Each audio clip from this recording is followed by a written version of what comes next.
So I have a serious question. What has happened to Bobbie Althoff? What happened to her? I could have swore she was like all over the mainstream. She was all over YouTube. She was all in clips. She had all the rappers. She had all the answers and the questions. What the hell happened to Bobbie? Because lately she's been quiet, I must say. She's been through a divorce. You know, a lot of this stuff I knew that was going to happen. You know what? We'll talk about it later in the video. Make sure you leave a like down below. Also comment. But we're going to react to Bobbie Althoff made a mistake and now it's over. Bobbie Althoff is a popular podcast host that has many A-list celebrities on her podcast show. Drake, Mark Cuban, and even Tyga as a guest. But many people have questions as to how she got her success so fast with no past in podcasting, as Drake was one of her first guests. She started off on TikTok making content geared towards mothers and family type of content as she was married. But she said when she did the Drake podcast, she missed her kid's birthday party to do the podcast with Drake. That's crazy. Really on my daughter's first birthday.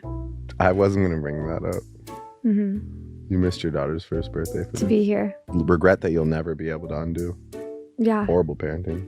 Yeah, and was in bed crazy with Drake while being a married woman. She even asked him if she was her type, suggesting many things when she had a husband at home. Am I your type? I'd do it. Her husband couldn't have been happy with that because this ended up leading towards a divorce. Podcaster Bobbie Althoff is speaking out after her husband files for divorce and lists their date of separation as July 4th, 2023. Fans found this date notable as it was just a few days after Bobbie's viral interview with hip-hop icon Drake. Her whole thing is to act passive-aggressive towards the guests. Can I have $40,000? To do what with? I just want $40,000. Do you have a lot of money? I feel like I have a fair amount that I work hard for. Yeah, right. You know, I paid $1,800 for us to do this here. Something that's slow. Okay, so before we go further, this girl, she came out of nowhere. If you guys did not know, like 2023, 2020, I think it was 2023, roughly around there. She came out of nowhere and she dropped this interview with Drake, and the interview went absolute bonkers viral. And it was maybe just the style of her podcasting was, you know, very intimate, not in a sexualized way, but just very like her questioning and her style, her tone, her mood, all of that was very intimate. But the problem with the Drake interview specifically is that, for one, you're married. For two, you're laying in a bed with Drake while married, drinking wine. And for three, you asked a question that didn't need to be asked to Drake, asking him if I'm your type. Why would you ask yourself? Why would you put yourself in his eyes to envision as being with, sleeping with, marrying? Why would you do that when you're married? You can say, oh, what is your type? Or, oh, is this so-and-so single lady in the industry your type? Or, you know, you can dig those type of answers out in different ways instead of putting yourself in there, because Bobbie, aren't really used to during interviews, but it gets to a point where it wears off and it just seems that she's insulting the guests, which leads to a case where she interviewed Offset and it ended like this. How does it feel to have a TikTok career? Great. Thank you for asking. How does it feel to have a music career? Great. Thank you for asking. You want to talk for me? Interview yourself. Thank you. Did you enjoy this interview? Would you recommend it to a friend? Hell no. I mean, no. You keep this little tone. It's like you're like a computer. I mean, does your computer talk to you? There's Siri's alive, so you know what the I was talking about. Yes, I didn't say I didn't. Why did you have like okay, this is where we're gonna end this then. You should be Siri. Like that's. She met her maker and she had no idea how to react. She was basically insulted that he was doing the same exact thing that she was doing to her, and it led her just basically shut down. She tried to actually end the interview a couple times there, if you guys couldn't tell. And Offset really wasn't going for it like these other guests, which I don't understand why she would think that he would, knowing his personality. And it was like he was interviewing her for his podcast. But there's another example of another. You know, it's funny he says that, because I'm glad Offset did her like that. Like, she had to be humbled in some type of way, because this wasn't like a thing. Like, we obviously knew you had a thing for black people. You must love black people, because after you got divorced, you went and got with the, I think, football player, basketball player, but I know he's black. I know that for sure. I think he's black, but I'm pretty sure the amount of black rappers and black guys that you interviewed, oh yeah, you definitely have something for us brothers. You know what I'm saying? You definitely have something for that.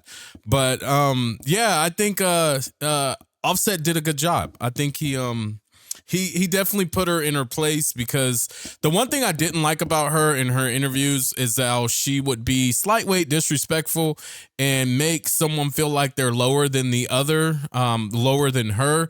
When girl, all you are is a fucking TikTok. That's all you know, a podcast. You're talking about someone, or you're looking in Offset's case, or even Drake's case, you're staring at someone who's traveled the fucking world, who's known all over the world.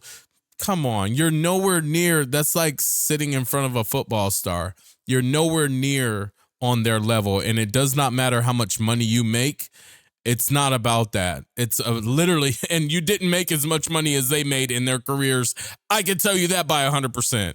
So, you know. That's actually making her pretty upset, and she almost ended up crying. Feel that a lot of your intention is Wait, is what did she belittling. whisper? It's the second time you've made me want to cry today. I've known you for like 40 minutes, 30 minutes. You could have known me for 40 if you weren't pumping for so fucking long.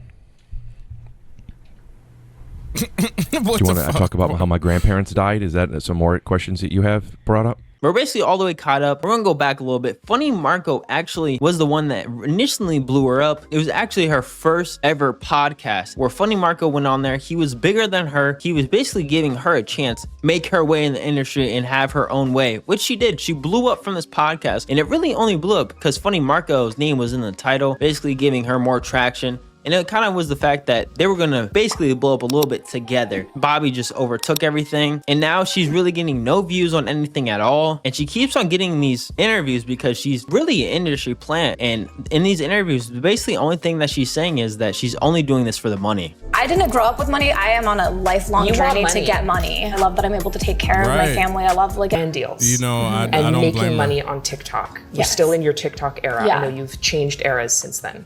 How did that work for you? And how much money were you making? I want to say that before I had my like big break, I don't know, last July, I was making around like 250 to 300 a year. 1,000? Yeah. From brand deals on TikTok Wow. and from the creator fund and just combined. That was just off of, I had 3 million followers before. I'm not gonna lie, she made a lot of money off TikTok. The interviewer, I feel like she got a little jealous when she said that, because she said, wow, like she was surprised. Then she moved her hair and she was like shaking her head like, okay. She's like, what am I doing right now? I don't know if that guys inspires you guys to post on social media, or at least try something if you guys are embarrassed about it. But basically she's doing this only for money, and she threw her life away because she wanted fame. She doesn't have a husband now. She missed out on her firstborn's first birthday, which is wild. And yeah, that's wild. You chose to sit with Drake in bed and missed out on your firstborn's birthday. Like that's just beyond. Like that's beyond. That's crazy work right there. I mean, that's crazy. It's dedication to your craft and your dream, but at the sacrifice of your child and those memories and moments, that's just not worth it. It's not worth it. It kind of tells character. It kind of shows who you are, and it's obvious that's all you want is money. You don't even care about your damn kid. You just want money. You just want money in the fastest way you can get it, and the most money that you can get possible. I think totally different. Like, YouTube is fun. I enjoy it. If I do get paid off of this is great. I mean, hey, I'm a happy guy.